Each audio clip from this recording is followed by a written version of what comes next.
البدع والأهواء، أهل البدع العقائدية وأهل البدع السياسية. نقول بيننا وبينكم السلف، بيننا وبينكم الكتب، كان فيقول البدع بيننا وبينكم.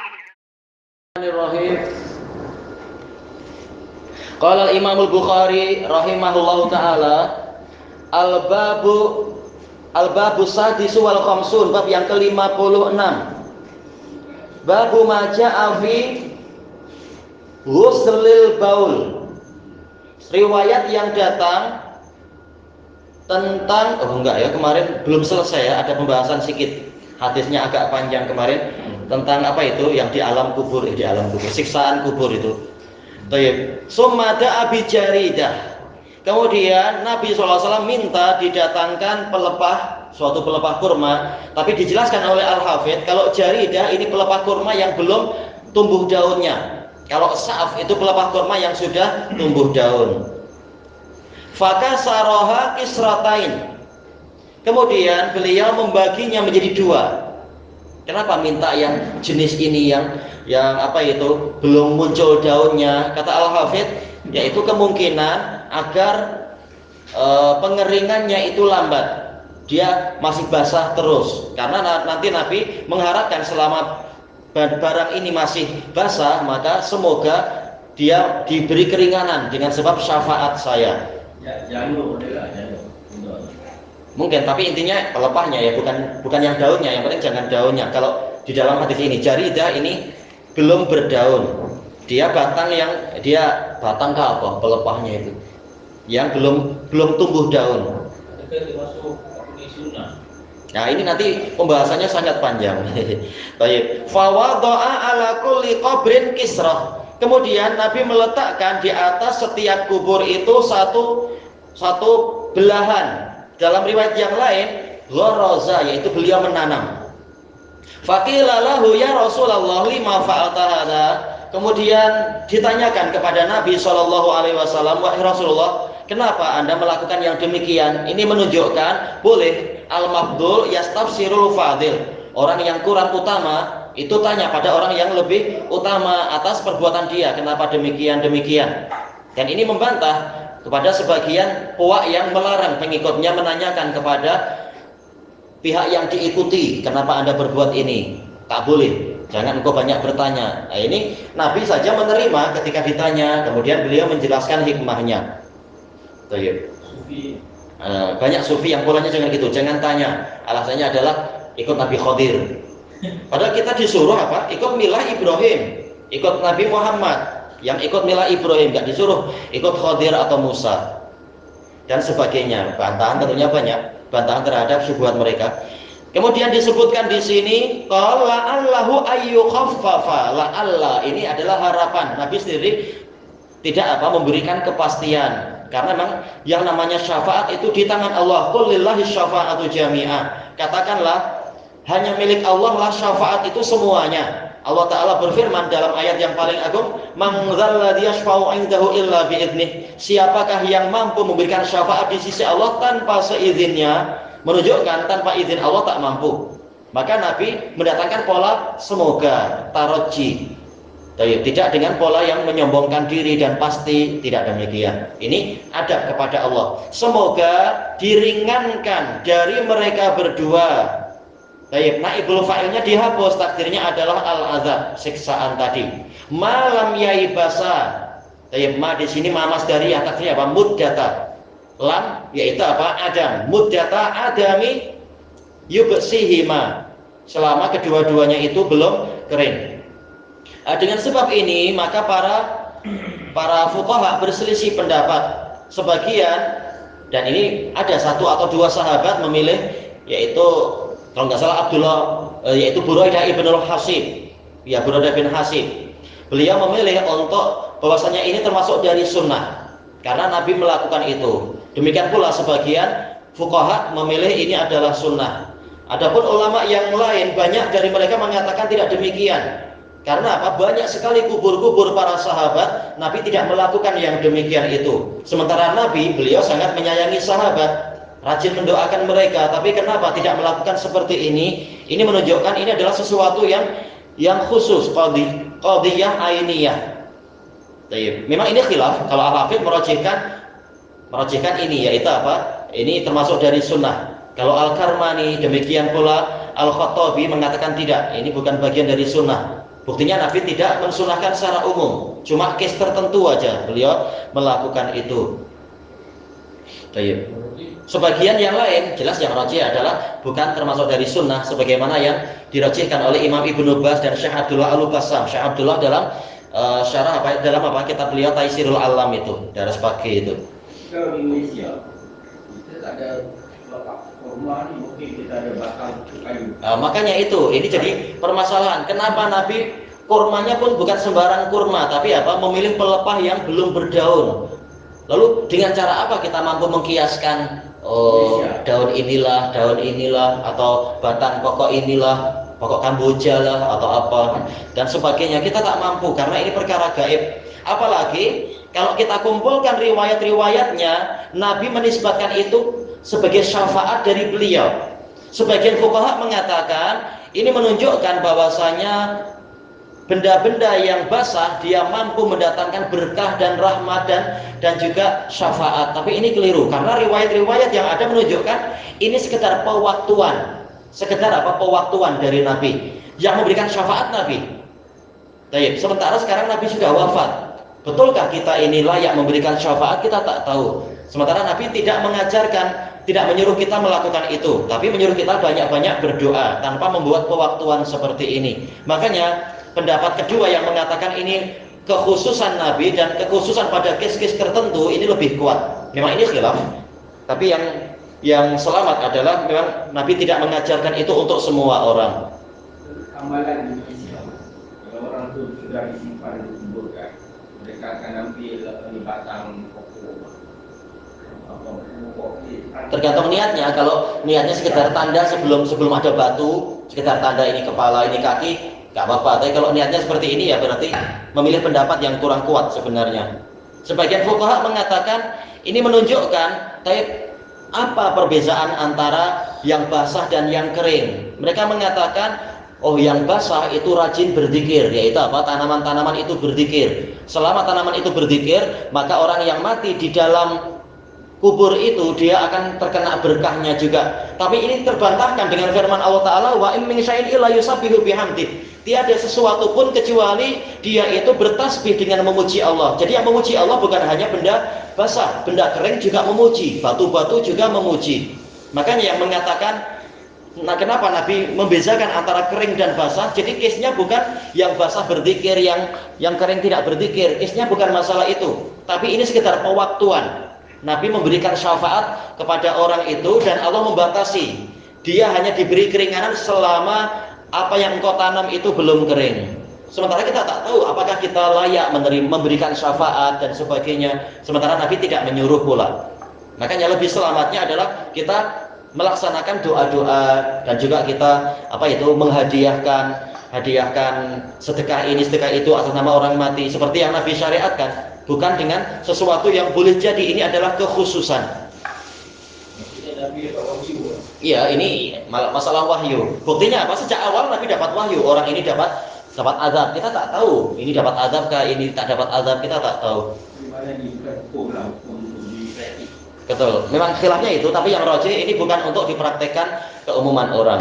Kita pakai cara yang ma'ruf aja. Doa-doa yang banyak dan sedekah-sedekah ibadah, sedekah duit atau apa itu ya, doa-doa macam itu. Assalamualaikum ahlad diyar. Karena yang mati banyak sekali, yang mati adalah ratusan, mungkin bahkan ribuan selama Nabi hidup. Tapi case ini hanya ada sekali, 2 kali atau 3 kali aja. Ribuan sahabat tidak diperlakukan seperti itu oleh Nabi. Makanya ulama khilaf, bahkan di kalangan Syafi'iyah sendiri khilaf. Khattabi dengan Ibnu Hajar sama-sama Syafi'iyah.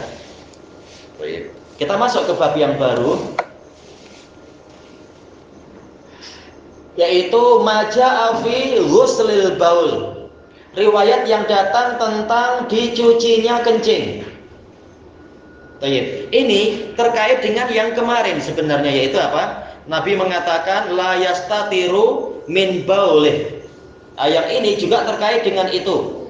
Wa qala an-nabiyyu sallallahu alaihi wasallam li sahibil qabr kana la yastatiru min baulih. Jadi hadisnya masih hadis yang sama. Baik, cuma apa yang dibahas sekarang Al-Hafidz yaitu Imam Bukhari mengatakan setelahnya walam yadkur siwa baulin nas. Nabi tidak menyebutkan selain kencing manusia. Sebagian riwayat memang apa? La yastatiru minal baul, pakai al. Ini menunjukkan umum. Tetapi riwayat yang telah kita lewati, nomor berapa ini? 216, ini min baulih. Baulih haknya kembali ke siapa? Kembali ke manusia. Jadi yang najis dalam hadis ini adalah apa? Adalah kencing manusia. Kata Al-Hafidz ini seakan-akan Imam Bukhari membantah pendapat sebagian fuqaha yang mengatakan bahwasanya hadis ini, hadis Ibnu Abbas ini umum, menunjukkan semua jenis kencing itu adalah najis. Maka ini dibantah oleh Imam Bukhari. Kalau kita kumpulkan riwayat-riwayat, ternyata al-baul alnya bukan istighraqiyah, bukan semua jenis kencing. Namun apa? Dia telah dikhususkan dengan lafaz yang lain, baulih, yaitu kencing dia, kencing si pelakunya. Lalu Al-Hafidz mengatakan tentunya ini bukan hanya khusus kencing si pelaku, tapi kencing keumuman manusia, karena tidak ada perbedaan. Apa bezanya kencing Zaid dan Amr, Sulaiman dan Maryam? Sama-sama apa? Manusia. Ini yang dewasa ya. Kalau anak-anak ada pembahasan khusus, tapi secara umum yang dibahas adalah kencing manusia. Adapun hewan yang lain, maka ini pembahasannya agak panjang. Baik. Intinya telah dijelaskan oleh Al-Qurtubi rahimahullah di dalam Al-Mufhim bahwasanya al yang didapatkan di sebagian hadis minal baul, alnya ini bukan menunjukkan semua, tapi kencing yang ma'ruf, yaitu kencing yang dikeluarkan oleh manusia itu sendiri. Kalaupun dia bersifat umum, dia telah dikhususkan dengan apa itu? Dalil bahwasanya yang najis adalah kencing manusia. Adapun untuk hewan, maka hewan terbagi dua. Hewan yang yu'kalu lahmu, yang dagingnya boleh dimakan, seperti lembu atau kuda atau kambing atau yang semacam itu, unta. Dan yang kedua adalah ma la yu'kalu lahmu, yaitu yang tidak boleh dimakan dagingnya, seperti kucing, harimau dan semacam itu. Adapun yang boleh dimakan, maka telah datang dalam hadis Anas dan yang lainnya, yaitu kencing. Hewan yang boleh dimakan dagingnya ini adalah suci. Buktinya apa? Nabi memerintahkan orang-orang Uraniyun itu minum dari susu dan kencing unta, menunjukkan ini adalah tidak najis. Dan dikiaskan kepada dia adalah seluruh hewan yang memang boleh dimakan dagingnya, maka tidak ada alasan untuk dikatakan kencingnya itu najis. Sementara kaidah yang universal telah mengatakan al-aslu fil asya at-taharah hatta ya'tiya dalilu najasatin. Asal dari segala benda adalah kesucian, yaitu dia suci, sehingga datang dalil yang menunjukkan najis. Maka tak perlu ditanyakan apa dalil bahwasanya kitab itu suci, apa dalil bahwasanya meja itu suci, apa dalil bahwasanya kerusi itu suci. Tak perlu. Kita akan letih sendiri.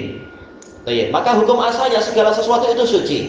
Hanyalah yang najis itu yang memang dalil menunjukkan ini adalah najis. Nah, sekarang bagaimana dengan kencing hewan yang tak boleh dimakan? Para ulama khilaf, namun yang rajih adalah dia itu suci. Masalah suci, dia suci. Kalau masalah kotor, jelas kotor. Namanya kotoran hewan ya kotor. Tapi masalah sucinya, dia suci. Karena apa? Karena kembali kepada kaidah yang tadi, dan tidak ada satupun dalil yang jelas menunjukkan najisnya kencing hewan yang tidak dimakan dagingnya, kecuali dalil khusus seperti masalah anjing, karena qarinah sangat kuat. Kalau liurnya saja dicuci dengan seberat itu, apalagi beraknya. Kemudian masalah apa? Masalah khinzir, babi, dia dikiaskan kepada anjing karena memang sifatnya sangat busuk, dengan dalil-dalil yang menunjukkan memang babi itu najisnya najis yang mughalladah. Tapi secara umum adalah kembali kepada kalam Imam Bukhari di sini. Yang wajib untuk dicuci, yang wajib untuk dijauhi adalah kencing manusia, bukan yang lain-lain. Kita masuk ke hadisnya. Ini ringan dalam artian sudah pernah kita lewati dan tidak panjang. Qala Imam Bukhari rahimahullah al-haditsus sabi'a asyar ba'dal mi'atain. 217. Haddatsana Ya'qub ibnu Ibrahim. Qala haddatsana Ismail ibnu Ibrahim. Baik, ini bukan saudara jelas. Ya'qub bin Ibrahim, beliau ini adalah Abu Yusuf Ya'qub bin Ibrahim Ad-Dawraqi Al-Madani Al-Baghdadi. Asalnya Madinah karena beliau dari keturunan Abdurrahman bin Auf. Abdurrahman bin Auf sudah pindah ke Madinah, sahabat. Tapi beliau kemudian apa? Tinggalnya di Baghdad, berarti apa, di ibu kota Irak. Kalau haddatsana Ismail ibnu Ibrahim, ini Ismail bin Ibrahim bin Mithsan Ad-Dabbi, yaitu Ismail bin Ulayyah yang terkenal sebagai Ibnu Ulayyah. Beliau adalah Abu Bishr Al-Basri. Dikatakan beliau adalah puncak tertinggi pemeriksaan hadis di zamannya. Hafalannya luar biasa hebat beliau, Ibnu Ulayyah. Qal haddatsani Rauh ibnul Qasim. Baik, Rauh ibnul Qasim ini Abu Ghiyas Al-Basri, siqah mutqin min siqatil basriyin. Dikatakan siapa yang menyebutkan itu ya, ana terlupakan. Yaitu apa? Disebutkan di dalam Tahdhibut Tahdhib, yaitu belum pernah diketahui ada orang yang sudah tua namun tetap belajar hadis lebih hafal daripada beliau. Ini menunjukkan walaupun usia muda ini memang kesempatan emas, tapi tidak ada alasan untuk yang tua pun kemudian jadi putus asa. Yang penting ada usaha, ada kesungguhan, ada keikhlasan. Allah akan memberikan taufik. Walaupun mungkin hanya hafal arba'in, itu pun sudah bagus sekali. Inti syariat Islam diisyaratkan, disebutkan di dalam Arba'in Nawawiyah. Ini contohnya Rauh ibnul Qasim. Beliau ini adalah ulama besar. Thayyib. Padahal apa? Beliau belajarnya di usia tua, namun memang beliau bersungguh-sungguh sehingga mampu mengalahkan banyak orang. Thayyib. Qala haddatsani Atha ibnu Abi Maimunah. Ini juga Basri, tabi'iyun siqah Basri. Cuma kunyahnya anak terlupakan ya. Atha bin Abi Maimunah ini Abu siapa? Insyaallah boleh di akhirkan. Qala kana Nabiyyu sallallahu alaihi wasallam idza tabarraza li hajatih. Siapa? Apa?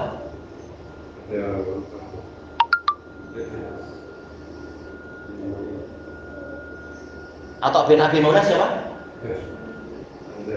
Sebelum kan Baik. Karena Nabi sallallahu alaihi wasallam idza tabarraza li hajatih, dahulu kala Nabi sallallahu alaihi wasallam apabila beliau tabarros berarti apa? Pergi ke tempat burus, tempat untuk buang hajat. Li hajatih karena untuk keperluan beliau, keperluan yang ma'ruf. Kenapa enggak disebut? Ya karena ini kata kiasan, karena malu kalau harus disebut dengan terlalu jelas. Ataituhu bima'in yaghsilu bih. Saya mendatangkan kepada beliau air yang dengan itu beliau mencuci. Yaghsilu ini perlu maf'ul bih. Maf'ul bihnya apa? Terhapus. Kata Al-Hafidz, sengaja dihapus oleh Anas karena apa? Lil haya, karena malu untuk disebut. Tapi telah diisyaratkan di dalam bab ini, yaitu untuk mencuci kencing. Nah, Anas malu untuk menyebut itu, mencuci kencingnya Nabi itu. Nah, maka sekitar untuk mencuci, dah itu aja. Baik. Bab ini, hadis ini telah pernah kita lewati dalam hadis yang keberapa itu ya? 150 tentang masalah istinja dengan air, disyariatkannya istinja dengan air. Nah, sekarang Imam Bukhari mendatangkannya lagi dengan apa? Lafaz yang lebih jelas, yaitu airnya itu adalah untuk mencuci kencing. Apa yang beliau inginkan sekarang yaitu bahwasanya kencing memang najis, kencing manusia. Kencing manusia adalah najis, maka dia wajib untuk dicuci, wajib untuk dibersihkan. Karena Allah menyukai kesucian dan Allah membenci kenajisan. Kecuali kalau ada udzur, tak ada air, ya berarti penggantinya yaitu apa? Pakai tanah, pakai debu dan sebagainya itu.